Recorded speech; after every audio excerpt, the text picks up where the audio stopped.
dogs and cats living together, mass hysteria. Goonies never say die. God knows I want you, but you don't get to destroy who I am. The Night Rider. I'm a compulsive liar. That's rough, buddy. And use the power of the Matrix to light our darkest hour. Hey everyone, welcome to another great episode of the FanCast. Today it's Mike and our great friend Tim from Red Raptor Writes.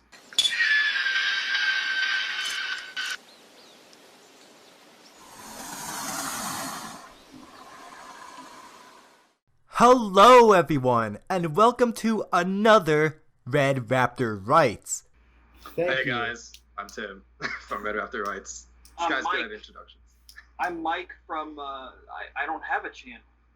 So yeah, Tim from Red Raptor Writes is joining us for an episode. The one and only Tim. And this week is on The Breakfast Club. Are you through? No, I'm doing society a favor. So? That's another one right now. I've got you for the rest of your natural born life if you don't watch your step. You want another one? Yes. You got it. You got another one right there. That's another one, pal. Cut it out. You through? Not even close, bud. Good. You got one more right there. No, it's not. It's not? I'm joking. Oh, darn, I thought I was in for a twist right there. Plot twist. That's the like have me out with Breakfast Club and then switch to Spider-Man and be like, yeah. No, but it's about the new Spider-Man films. We're just gonna. I'm joking. That would be mean. Anyway, yeah. So Breakfast Club. As always, I must ask, how did everyone first come to see it? I know out of all of us, Mike was the first one to see it. Well, yeah. So here's the thing. I saw it in its entirety for the first time with you, actually. Mm-hmm. But before that, so I want to say 2012 or 2013, I was in Alabama at one of my aunt's house, and, it was just on TV. It was censored, though, so none of, all the crazy cursing and, dirty talk. Was there weed? I don't know. I never got to that point. Okay. Imagine they just censor that. I remember just being glued to the TV because I knew Breakfast Club was a thing. I knew that it was kind of a classic movie. But I just never really gave it thought until I first saw it. And then I don't remember what happened. I had to leave the house for something. Trying to figure out what the last scene I remember watching at that point was right before they got the weed. Which is like, oh my gosh, the weed is like the finale, basically. Yeah, and then several years later, that is when I still saw bits and pieces of it, but I never got the chance to watch the whole thing. And then in 2018, that's when Sky and I, we went over to a good friend of ours. We went to her house, and we had a whole 80s binge party there. And the first movie we saw was Breakfast Club, and it was amazing. Yeah, I was like, holy crap, this is good. The first time seeing it, it's like this. It's this cathartic experience where at first you think, oh, this is going to be boring. And then it gets really, really interesting. And how about you, Tim? I know you're the most recent one. Oh, yeah. So, for the first time I saw it is actually a few weeks ago where Sky and Mike, they took me to a drive-in and then they're playing 16 Candles and Breakfast Club. So it's just like a marathon of that one actress. Yeah, and John... Molly Ringwald. Yeah. Molly Ringwald and John Hughes. Oh, yeah. Yeah, they're both John Hughes movies as well. The only John Hughes movie I've seen before this was Ferris Bueller's Day Off. So I was like, it was a really good surprise, just to see his work for the first time. And I did really enjoy Breakfast Club, except there is no breakfast. It's false advertisement. They have lunch. It's just because it happens at the breakfast time. It's because they woke up before 12 p.m. Well, that was the thing about it. Being a John Hughes film, being Ferris Bueller and everything, it's held at a very high regard in it. I think it really defined the 80s in a way like that, and that I'm of course we're not the first people to say that, but in a way it's a character dynamic driven movie. It's not driven anything other than what the characters want. And because of that, it's all in one location. It's almost like a stage play. It's almost like a stage play where all we care about are these characters' individual needs and wants. And I don't know, it's very nuanced for an 80s film, especially like the other ones we talk about, Back to the Future and everything like that.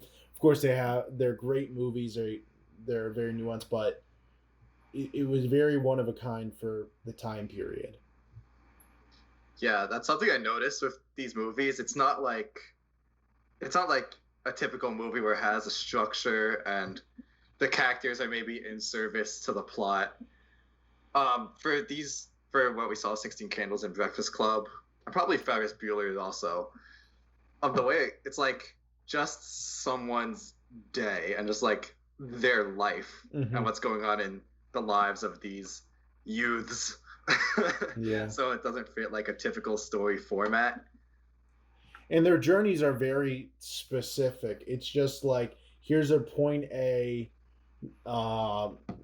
typical stereotype, bully stereotype, pretty girl and everything like that. And then how they evolve into more complex characters and how there's more to just the one side of things.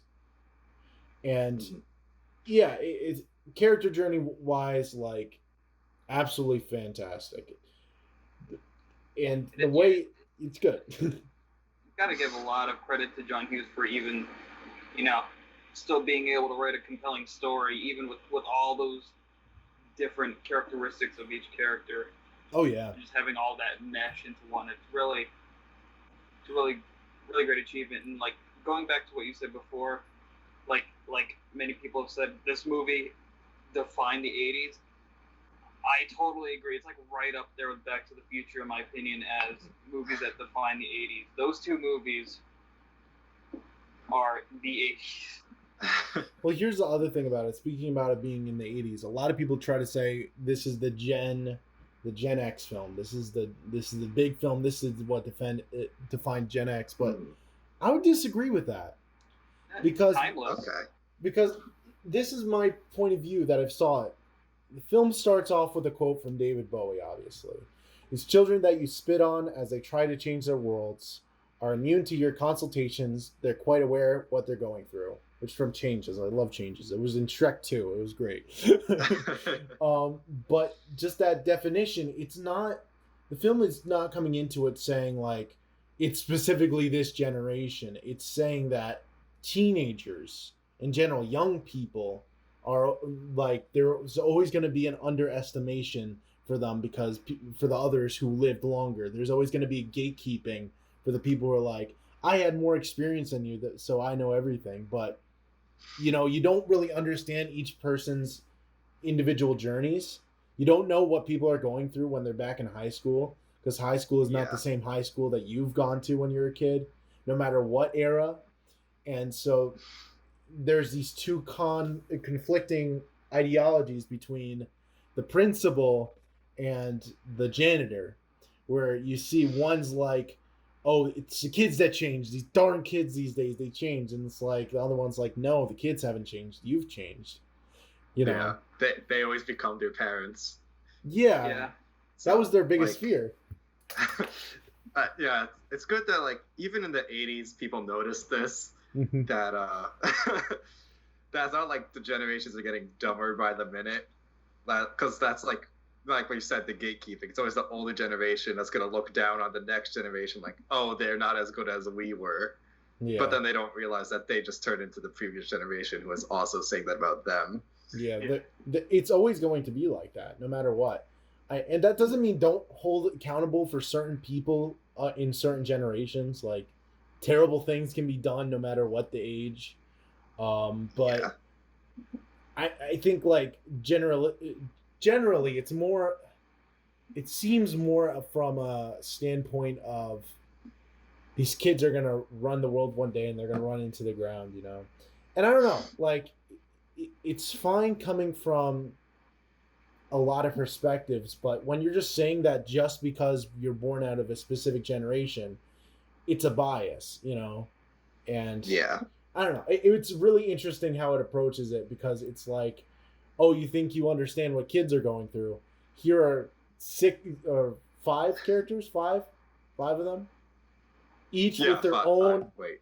Yeah. Yes, five. Okay. Each with their own individualistic issues that are not in the same context if you're an adult, you know. Being ignored by your parents, being forced to be an overachiever by your parents, education, abuse, everything, you know. And it's very specific. It's interesting, like, to get a little personal, but not too personal, like living through a life where you've had at least one parent in your life who's had expectations for you, or who's talked to you in a specific way, and then you're basically not able to make your own choices about that or have your own opinions about that until you're like 18, 19, you know. And for these teenagers to be blossoming in the area of, you know, Claire really blossomed at the end. Our authority figures are not always what we expect them to be, and they're not always going to be correct. There's something to that. I think there's something really like compelling about that. I don't know how to express it. Yeah, right.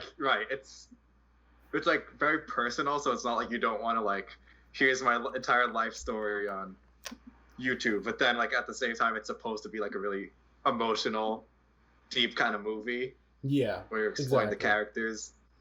But it's approached in a very natural way. It's done very well.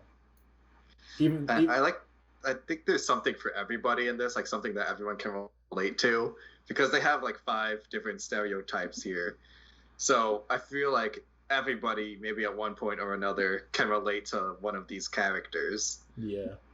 Actually, yeah. So, yeah, let's talk about it. So, me personally, I think I relate. I don't know. I want to say I relate mostly between Bender and what's her name? Allison. Yeah. Yeah, Mike, you're definitely an Allison type. Yeah, I'm a weirdo, bro. Yeah, and then never noticed. For me, it's like Brian and mostly Brian, expecting to always be the good child, you know. Yeah, probably Brian also mostly. Brian kind of Allison too. Yeah. Weirdo crowd. I'd say I have a little bit of Brian in me as well. Not a whole lot, but I don't know. As far as, you know, like grades and stuff, yeah, I have that pressure sometimes. But I think I want to say like 2/3 of me is just all Allison. To be in that circle of trust that was in that movie, it reminded me. There was this reminder of how, you know, this relates to this. How I saw so many people as shallow in high school.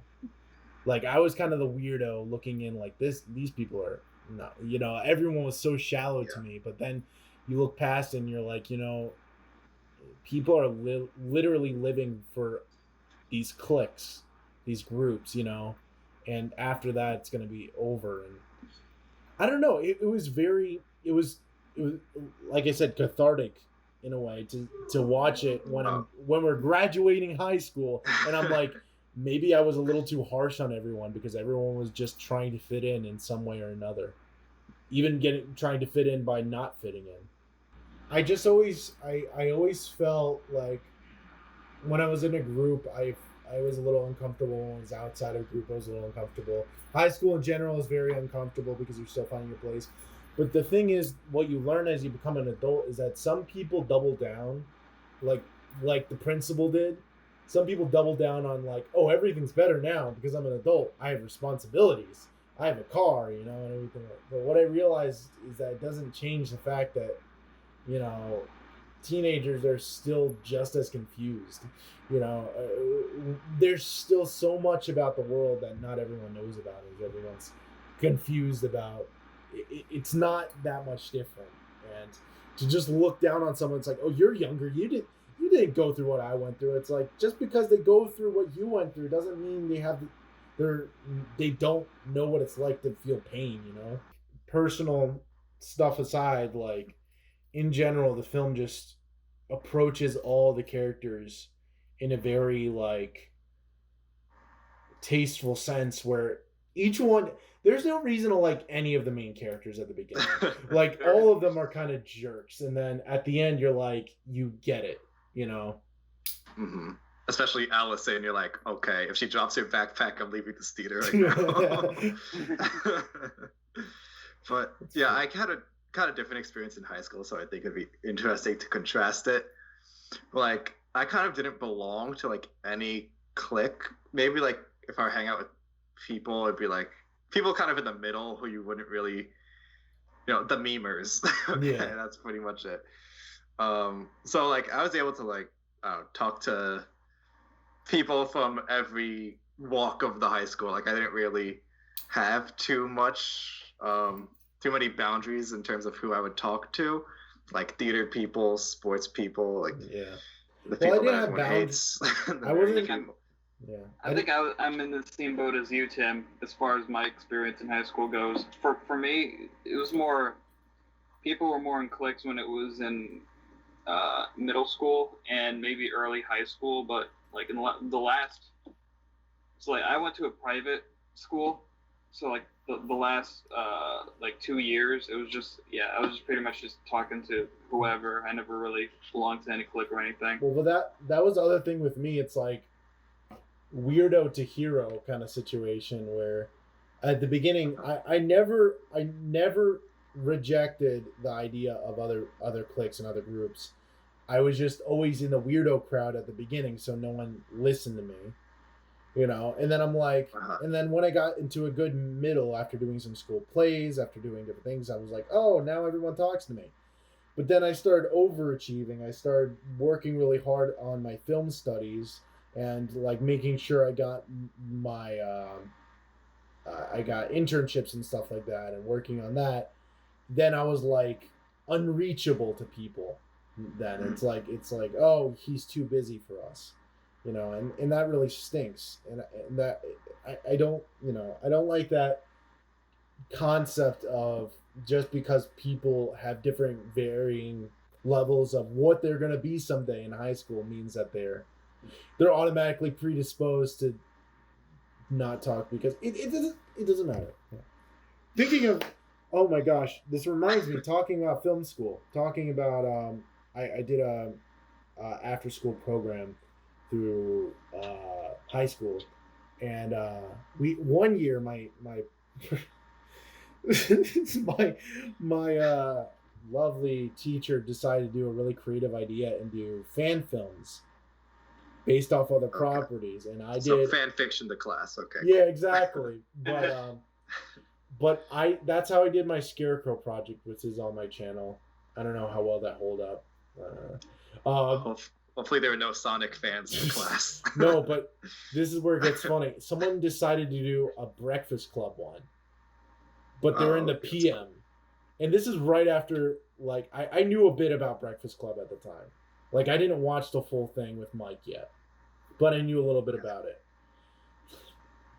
And my teacher, the sick guy he is, you know, we started watching their films in our class because we got bored. We watched it from the other class, and their Breakfast Club one, it's like 10 minutes long.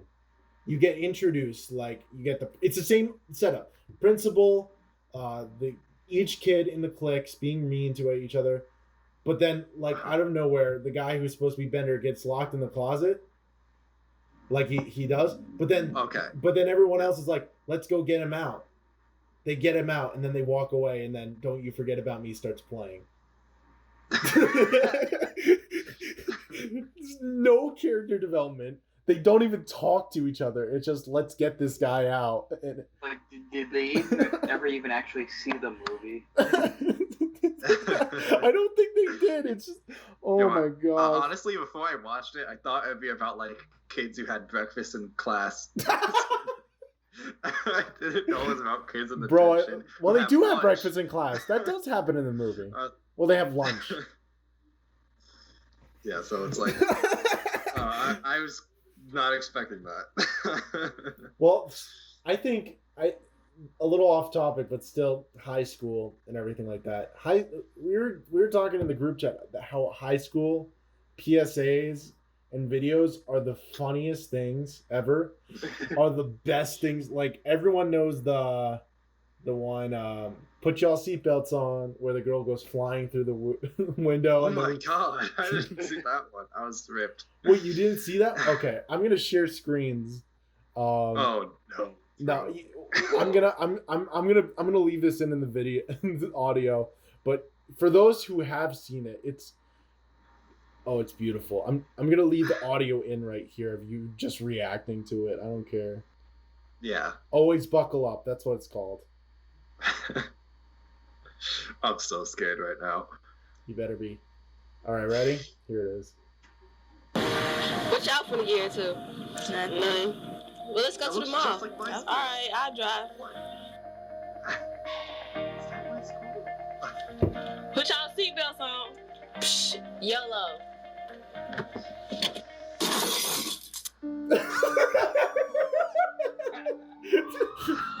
We told her to buckle up.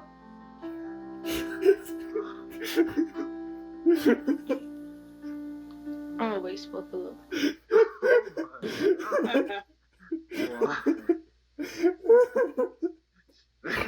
And that's why high school films are the funniest films of all time. I love them.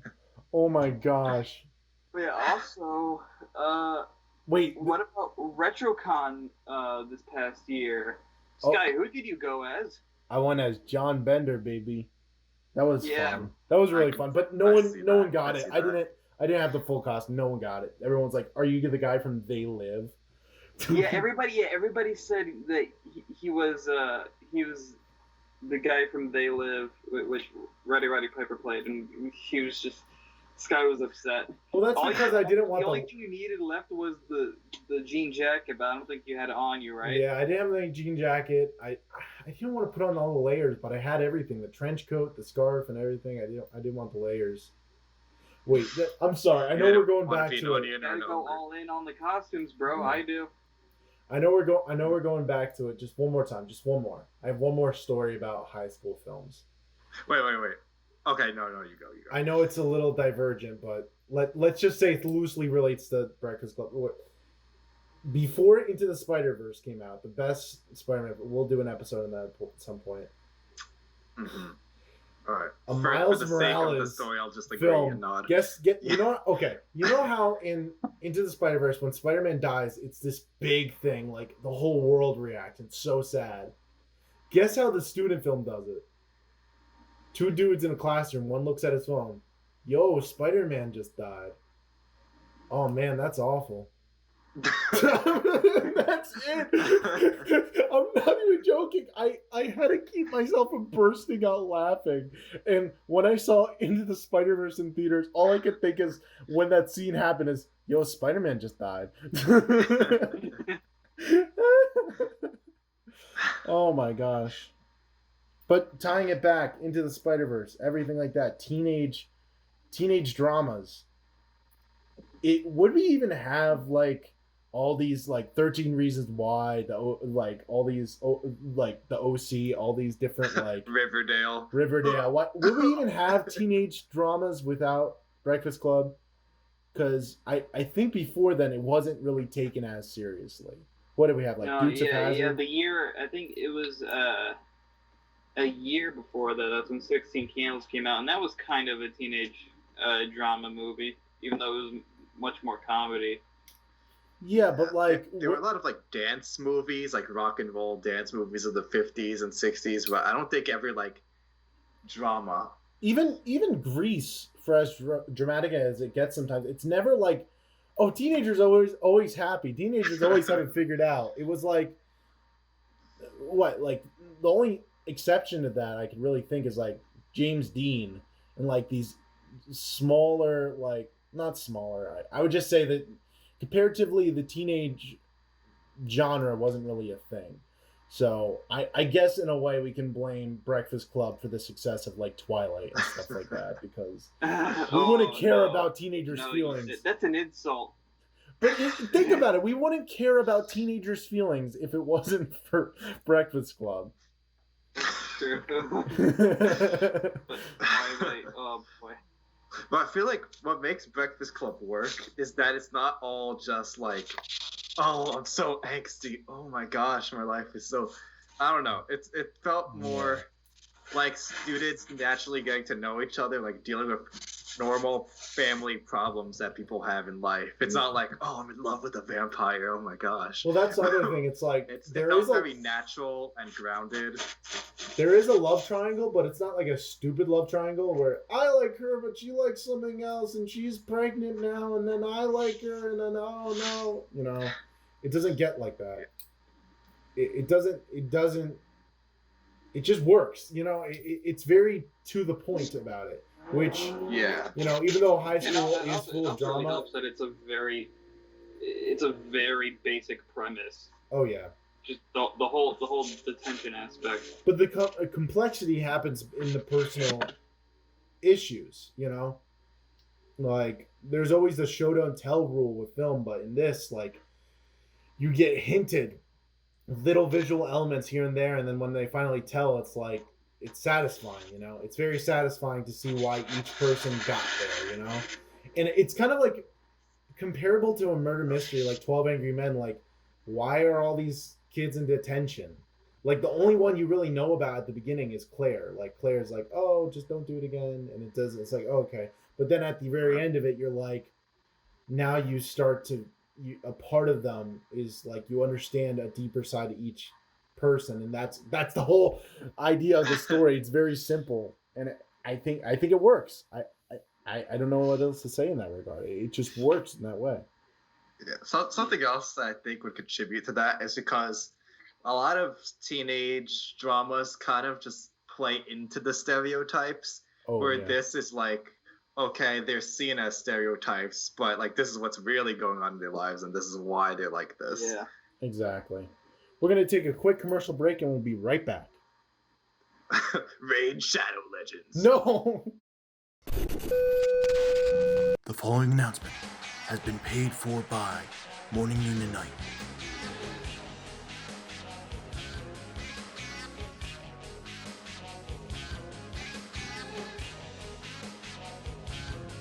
Hey, yo, it's me, Mike, from Morning, Noon, and Night, and I've got a little announcement for all you chicos out there. We got more merch! Hey everyone, Sky coming at ya as we're approaching the brand new Attitude Era of Morning, Noon, and Night. New podcasts, new Let's Plays, and brand new Attitude Era t-shirts. And if you like us, you better dress like us, brother. The Morning, Noon, and Night NWO design. Yeah, that's right. Get your new NWO Morning, Noon, and Night t-shirt right now, okay? I need the money. Now I know what you might be saying. Oh, Sky, I have to wear a suit to my business interview. Oh, Sky, I gotta wear a dress to the ball. No, you're not gonna be wearing that stuff. You're going to be wearing Morning, Noon, and Night branded products. You're gonna have a Morning, Noon, and Night t-shirt, a Morning, Noon, and Night fanny pack, and a Morning, Noon, and Night mug for all your Morning, Noon, and Night drinks. And that is the plan, man. I mean, look at this thing, man. Look, it's beautiful.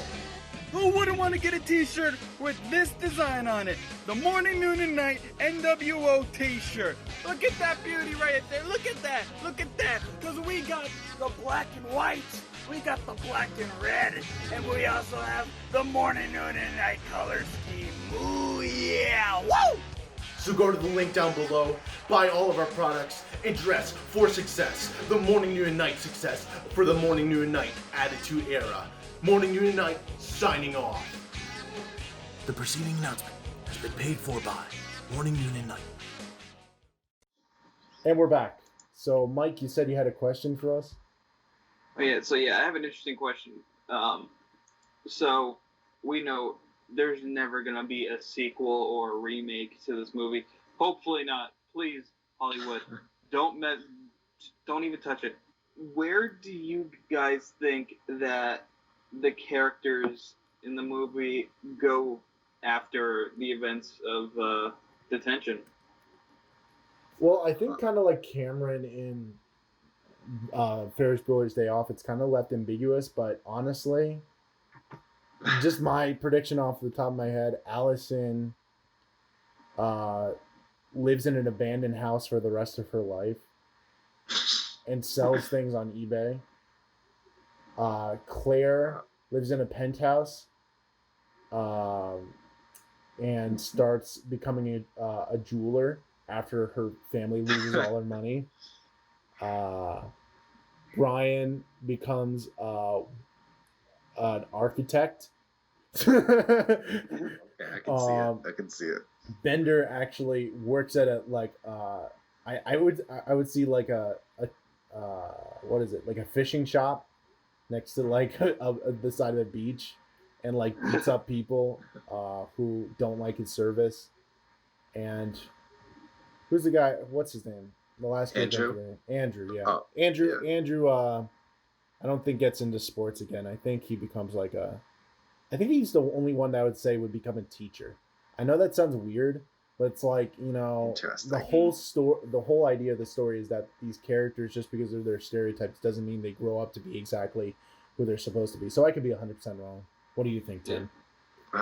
Wait, so I just need a clarification question. So do you mean like after in their futures, not like right after the movie, right? Well, I was thinking right after the movie, but we'll I was stick saying with the future idea right now.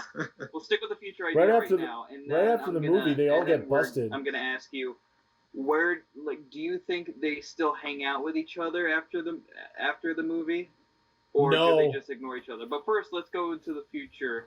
All right, we'll get into all that. Okay, so John Bender, I feel like, would be a social worker. Like he's that guy who's been like, okay, like, dude, I've been there, you know, I can get you some help. It's that kind of stuff.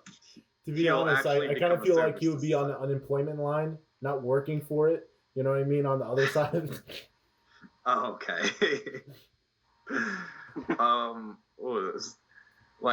This is tough because Allison.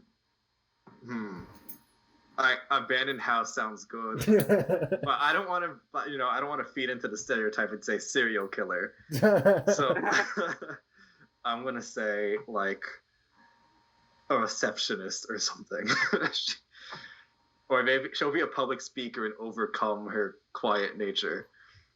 That'd be interesting. That would be it. Claire, she'll be like drug addict. Honestly, I could see that. She tried weed for her first time, and I bet this won't be her last. The pressure of, you know, having to, of appearances, you know, trying to fit in with the crowd, that kind of stuff. I feel like she'll be lured into heroin, and she'll just be an addict on the streets. Ben will be the addict. I mean, not the addict, the dealer. You mean Brian? No, Brian. Brian will be the dealer. A drug dealer. Giving her an ounce. That's a very interesting He has a side part. gig in college. You know, I feel architect too. He's doing that on the side, but his main gig is dealer. I feel very Riverdale-esque. Okay. And Andrew, what's to become of Andrew? McDonald's. I feel like he's gonna be like one of the few people to die in the Gulf War. That's my god! He's gonna go to war. He's like, you know what? I'm tired of this. I'm going to war, and then he gets killed by the Iraqis. Oh my gosh! This is turning into River. This is dark. Oh my gosh! This is what I think. I can totally see Allison just becoming a bank robber. But like a typical cat burglar. And you know, John Bender, I think I have hope for him. I think he cleans up and you know, probably like starts a nice family and like actually treats his future kids the way that he should have been by his dad. Ooh, that's interesting. I don't know, something like that. I have hope for Bender because he's just too awesome. Mike is like the good ending. Yeah, Brian. I can see Brian kind of like where Johnny Lawrence was at the beginning of Cobra Kai. Ooh, that's interesting. You know, like installing, fixing stuff at But he people's can't houses. do it, Mike. He can't make the elephant. He can't make the light turn on. Yeah. Claire, I think I'm just gonna have to agree. I'm gonna have to agree with Tim. She just becomes a complete drug addict, and there's no hope. Pressure for her. was too much, you know. Chicks cannot hold their smoke. That's what it is. And Andrew, I don't know. Andrew's the tough one. I feel like he would just like run away from home and just, I don't know, figure life out on his own. I have no idea what he would do. I think it would be. What about like a musician? Like, I don't know. He just gets into something completely different that isn't dependent on his. Like the High School Musical route. He wants to. His friends and family want him to be an athlete. I'm gonna stop he you right wants to there. do song and theater. I do not want to. I'm more insulted that High School Musical.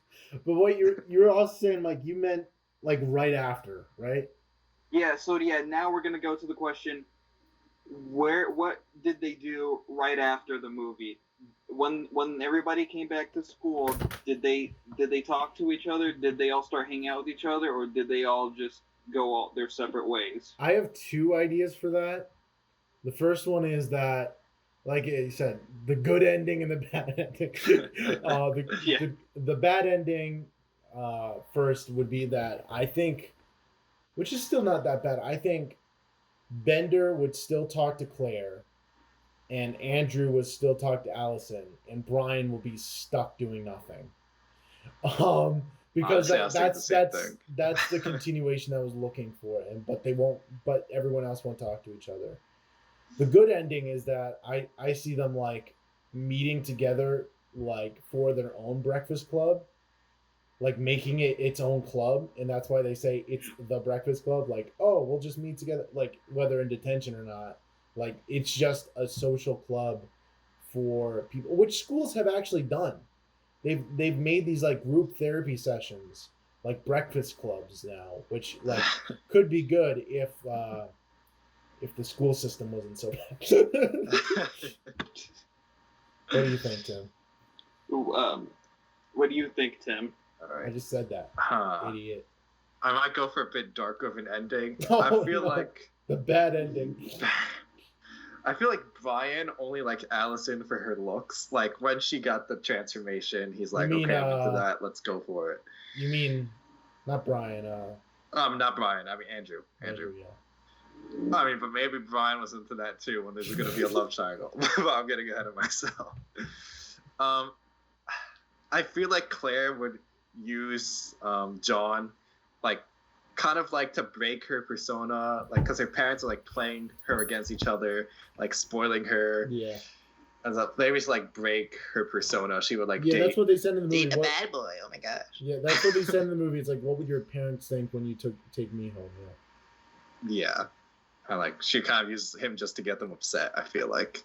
And then they're pregnant, and then they need alimony payment, and but maybe they don't like keep talking to each other. Mm. It seems like they were unhappy with their lives anyway, so maybe they do because they like find enjoyment in each other. Yeah. But like The know, good it's ending. impossible to say. Yeah. I made that joke way too many times. What do you think? Wait, what? So now there's yeah. So you said John Bender is probably just gonna date Claire. What did you say about Brian? I don't know. Like again, he didn't get a girlfriend at the end of it, so he's kind of left out.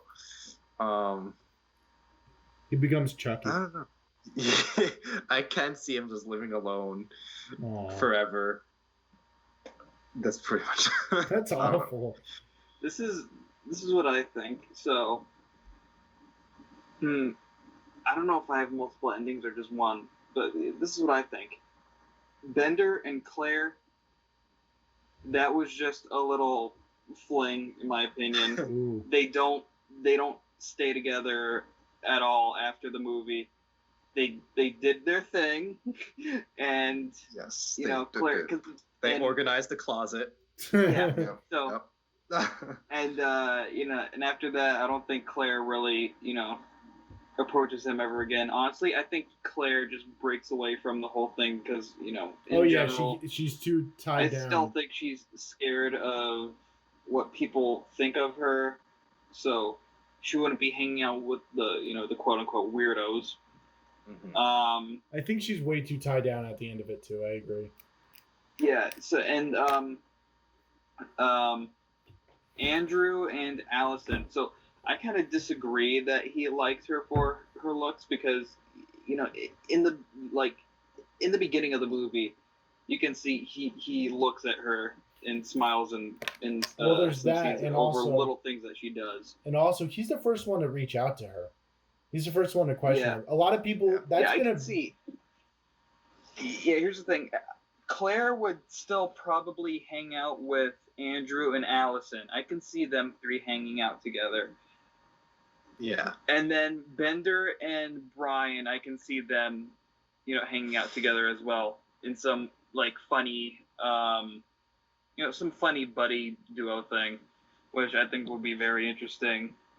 It would be like you 16 have Candles. like the goody two shoes nerd with the always getting in trouble burnout guy. I think that would just be hilarious. It would be I'd love like to see that cop movie. it would be exactly be like that. 16 Candles, like the dynamic that the Brian from this movie has in that, where it's just like, oh, here's a really popular guy and the freshman. I could see Andrew kind of getting along with like anybody, because in the beginning he was really the one defending everyone from like John pushing. Yeah. So it's like, you know, he's the stereotypical jock per se, but like you could tell he's still like a decent person, as like to like stand up for them. But speaking of that. everything, like you mentioned, how some people make the claim that Allison is only liked because of her looks at the end. I think like that's very misinformational, because like I said before, there's more than just that scene of her, you know? Yeah, because right before she opens up to him and he's genuinely concerned about her. And that circle of trusting. The only thing about making her quote unquote prettier, the whole thing is that she's just coming into her own. She's never cared of what people thought about her, because she just automatically thought that she would be a castaway. No one cared. But like, just because she gave like an ounce of care to like show her eyes, you know, I don't think it's 100% materialistic.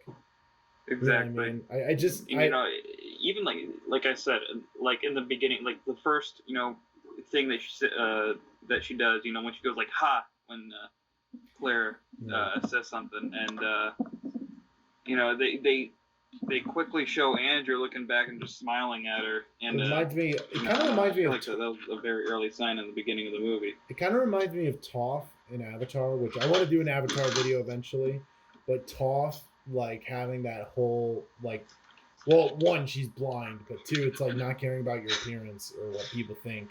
And then when you start trusting people, you actually do care about what you think, you know? And that's a very real thing. I don't think that's a materialistic thing. That's you're almost like, is it wrong to say that like you're rewarding letting people come into your little circle? You know, you're giving more of yourself to other people the more they give to you, like the equal trust thing, not just being a Claire and just, oh, I'm 100% all the time. This is all me. Being a tease. You know? Great impersonation. Yeah, but I think that's the identity thing with that. It's not wholly materialistic. You know, it's pretty genuine. It's pretty genuine. I do wish it was like more of a friendship thing, because like my biggest criticism is that it's like, oh, these two turn into a couple and then Brian gets forgot about and they all leave. Like, it would have been cool if they're all just like, hey, we're all friends now, you know? That was really cool. That's my only criticism, because like you basically see Brian get sidelined at the very, very, very end. Yeah, that's why I would like to think that he and Bender just have like a whole like friendship thing going on. What if it's in the same universe as 16 Candles? And Ferris Bueller. Well, and actually, Pretty in Pink. Well, actually, I think John Hughes definitely had like a whole little cinematic universe of his own. The original, the Teenage Cinematic Universe. Well, yeah, because all of those films were in the same high school. Shermer High School. Yep, all in Chicago. Home Alone and Plane, Trains, and Automobiles both had had houses that were on the same block as each other. Okay. And the receptionist in Plane, Trains, and Automobiles is the assistant to the principal in Ferris Bueller's Day Off. So you could say that's the same person. There's a stretch, but you can kind of say they're all the same people, except that, like, why would Brian change his name? Why would and act like he's never seen Claire before, who's also changed her name and has different parents now? I think that's where the theory starts to lose water, is where you have the same actor or actress. Or maybe they just look-alikes. You know, that would be very weird. In the same school, in the same city, you know. There's just two. Oh my gosh. I can't. I don't know. There's three kids there that look like Molly Ringwald. Makes perfect sense. 3 Molly Ringwalds in the same school. It's a stretch. And that also says that, like, there's the guy from Planes, Trains, and Automobiles as John Candy, but there's also John Candy as the Polka King in Home Alone. But then there's also John Candy as Uncle Buck. 3 John Candys in the same universe. Like, okay, like, at least with Claire and everything, like, they're distinct characters. But when John Candy plays a character, no offense to him, like, they're great characters, but they're pretty much just John Candy. You know, you can't... Multiple personality disorder, who knows? Maybe this universe has cloning. And they're cloning random weird science. That's where weird science comes in. It's the same universe as Jurassic Park. No, weird science. Oh my gosh. Because weird science. Oh my gosh, weird science. So there's there's 3 kids that look like Brian. but in weird science Weird Science is not a good movie. Either way, like, if you're just taking it into the universe of John Hughes films, like, didn't they pretty much create humans? Like, it's very possible that Brian just cloned himself. I could see that. I could definitely see that. Maybe that's why they have so many issues with their parents. They're not their real parents. They're just surrogate parents. This is a very interesting. This is very stupid. So I don't weird. think John Hughes was thinking this. Wait, how do we fit Home Alone into this? Like, well, that's what who was cloned in Home Alone? John Candy, the Polka King of the Midwest, because he was in Planes, Trains, and Automobiles, both houses on the same block, which has the receptionist from Ferris Bueller's Day Off. Wait, what was he again? He was the Polka King in the Midwest in oh right. So if this is the John Hughes cinematic universe, who would win, the Polka King or the Sausage King of Chicago? Oh, I would like to think in this universe they probably performed together once or twice. I would like to, you know, that is a funny idea though. Just to have Uncle Buck, the Polka King, and what's his name, the shower curtains salesman from Planes, Trains, and Automobiles, which I want to do an episode on because it's really good, and we are going to watch that soon. Yeah, just to I have really them want to all do in a Ferris Bueller episode as well at some point. Oh yeah, definitely. I would totally need to rewatch that. But well, we're going to. Yeah. We're going to another drive-in for Trains, and Automobiles. Yeah. Yeah, in our area, our drive-in's been playing a whole bunch of classic movies for the past few months. It's great. Been awesome. Oh yeah. Yeah, we just did a Jaws Jurassic Park Wombo combo and it was lit. Oh my gosh, so good. Dude, now I think it'll be next week. I'm pretty sure it's going to be next week, hopefully. I hope, because they keep delaying it. And plus I really want I'm most excited for Blues Brothers, really. Yeah. Well, I think that pretty much wraps it up. Be sure to tune in for the next episode. And yeah. Yeah. Thanks for having me, Sky and Mike. On this Eminem the movie. Wait, Tim was in this episode? Yes. I was the Allison of it. I was just quiet in the corner. Oh no, Tim was in this episode. We have to delete it right away. We got to redo it. Sorry, guys. We'll do it one more time.